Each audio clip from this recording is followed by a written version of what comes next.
Can you explain who that Buddha was who found his path on his own and is secluded, and what was he like? Well, the Buddha that we know about, Gotama the Buddha, who lived 2,560 something years ago, yes, was that exceptional person who was able to realize the path to liberation without anyone helping him along the way. He was the one who, through his merits, his hard-won qualities, had the ability to find the way.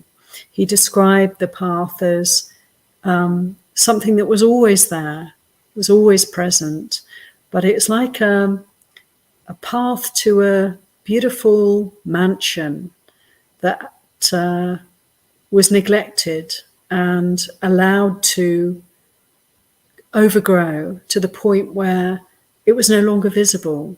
There was no longer a clear way. And only a Buddha is capable of rediscovering the hidden path to the mansion, to Nibbāna, to the goal of all our spiritual practice, freedom from all suffering. And through his endeavors, he was able to, clear the way, clear the path so that others could follow him. And he also had the capacity to teach all beings. Anyone who has but little dust in their eyes, anyone who has the capacity to understand, at least to some degree, the Dhamma, the Buddha could teach anybody. He could see how to direct other beings, other people, and beings in all different realms, how to direct them, how to show them their best way forward on the path. So how amazing.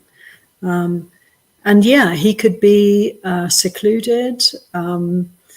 He had no difficulty or fear of being alone because he was able to work with his defilements without being overwhelmed by them. And, before he became the Buddha, he practiced such sort of difficult ascetic practices, real mortifications of the body. And he had tremendous strength, to be able to do that, to be able to be alone. He went off by himself before he became the Buddha. He left all his companions behind, and he was alone at the time that he realized full enlightenment. And oftentimes after his enlightenment, the Buddha would actually go off into the forest on his own. He spent most of his time, we can gather from the teachings, the scriptures, most of his time he was actually serving others. He was teaching, he was surrounded by people. Everywhere he went, people would flock to him. Because he became very famous in that part of the world. And fortunately, he was mostly revered by others, and people would listen to him and support him as a spiritual teacher. Rather, they offered him respect and offered, their silence and their attention and their receptivity so that they could learn the Dhamma from the Buddha.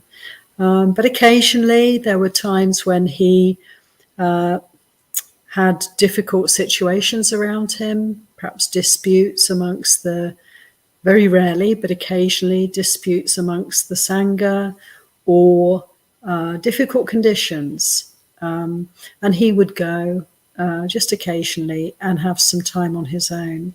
No danger for him, no fear for him. So a good example for us in every respect.